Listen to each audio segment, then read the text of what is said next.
in Revelation chapter 12.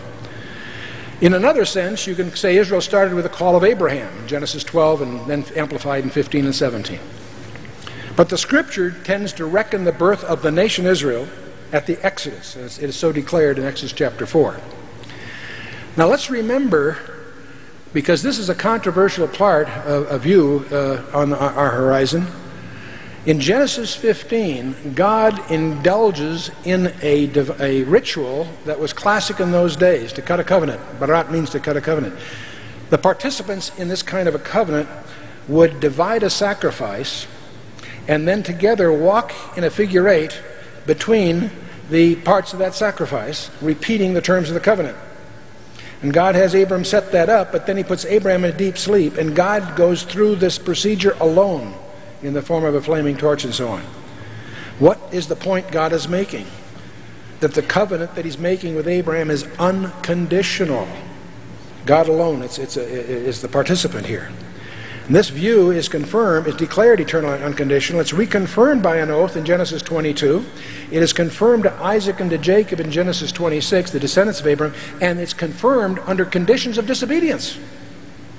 The Bible makes it clear that there's nothing they can do to disinherit themselves, because that was an unconditional commitment on the part of the God of the universe. And to attack that is to attack the character of God. The New Testament declares it immutable in Hebrews 6. Now why am I emphasizing this? Because this issue is the thing that is being attacked by the world today, Israel's right to the land. They're the only nation on the planet Earth where the creator of the planet Earth has given them a land grant under certain conditions, but we'll talk about that later. Well, the birth of the nations are roughly 1,500 years ago. And of course, they conquered the land under Joshua. Saul was their first king. Most of you know this history, how it gets divided. And then the northern kingdom goes from bad to worse and gets defeated by Assyria, the northern tribes, exiled. And Pharaoh Necho is finally defeated by Nebuchadnezzar. Nebuchadnezzar is God's instrument for the southern kingdom. And there's 3 sieges of the southern kingdom. Those are very important to understand if you're going to be in prophecy. I won't take the time to get in the details here. Persian Empire conquers Babylon. Cyrus orders the return, allows them to rebuild their temple. Nehemiah finally gains the authority to really build the city, to defend themselves, to build the temple. And you know the story, I believe. Alexander finally conquers the Persians, which begins the Hellenistic view of Judea. And then we have this interesting passage in Daniel 11, which lists all these leaders. I'll come to that in a little more detail later. Antiochus Epiphanes is one of these leaders that is very anti-Semitic, makes reading the Torah a capital crime. He sets the abomination of desolation of the temple that Jesus makes reference to 3 centuries later as something that's going to happen again at the end time. So it's very important to understand this period. The antics of Antiochus Epiphanes caused the Maccabean revolt. They finally they throw off the yoke of the Greek Empire, or the Seleucid Empire, and the temple is rededicated, and that is celebrated to this day by what the Jews call Hanukkah. And it's also authenticated in the New Testament in John chapter 10. And then that leads finally to the Hasmonean and the Roman period. And in the Roman period, by the way, let's understand that while the Roman army conquers Judea in 63 BC, the rival empire to the east, the Parthians, conquered from the Romans for a few years, and that gives rise to attention. Judea is a buffer state, and unless you understand that, you won't understand what the Magi were all about at Christmas. But Herod finally regains Jerusalem and expands the temple and so forth. That brings us to the birth of Christ, somewhere between 2 and 4 BC, depending on what expert you lean on. And Pontius Pilate is the prosecutor, and then of course we get to the ministry of Jesus. When Jesus is in that final week, he declares national blindness on the nation Israel in Luke 19. Forever no. Paul tells you in Romans 11:25 how long that blindness will endure, until the fullness of the Gentiles be come in. The destruction of Jerusalem is predicted in Daniel 9:26, and Jesus amplifies that that very week. And anyway, we ultimately get to the fall of Jerusalem by the Romans, and the last stand of the Jews at Masada. The Council of Yabne is where they redefine Judaism. You need to understand that Judaism today is, they mean Talmudic Judaism, as redefined. Mosaic Judaism is only held by a minority of group. 132 Bar Kokhba revolt. They revolt against the 12th Legion. Rome never recovers. They never recover from that, but they took 3 years for the Romans to get their act together. They finally crushed that revolt. And but what's interesting, Bar Kokhba started rebuilding the temple, which gives us some clues as to where it really stood. And anyway, let's get to about the 3rd century. As you all know, Constantine legalizes Christianity as a state religion. Excuse me, just legalize it. It's a second successor after him that makes it the state religion.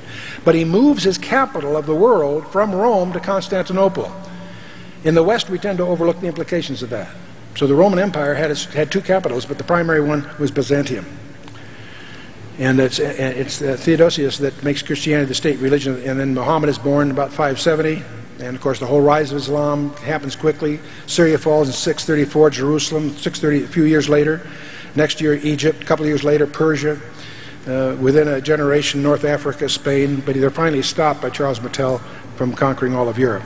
The rise of Islam is a major impact. It's in 614 the Persians sack Jerusalem, the Byzantines recapture, and that leads back and forth. And I won't go into all the details here. The Crusaders are, among other things, weakening the Byzantine Empire. But it's in the 12th century that Muslims recapture Jerusalem under Saladin, and they encourage the Jews and Christians to settle in Jerusalem and help them fight the Latin Crusaders.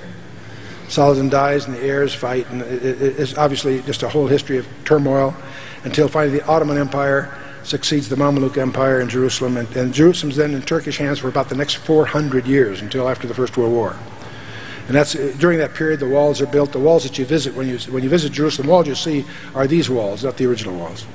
And anyway, it's in the end of the 19th century that the movement to regather Israel begins. This is significant because in Isaiah chapter 11, verse 11, God says, when I regather them the second time, that'll be the final time. That's what we've been seeing going on since the end of the 19th century. And Herzl, of course, was one of the major guys that energized this. When you get to 1916, there's a secret agreement that later surfaces between Britain, France, and Russia's also participant, the Sykes-Picot Agreement. And it's a secret wartime agreement between Britain and France agreeing to divide between them the lands of their enemy, the Ottoman Empire, once the World War ends.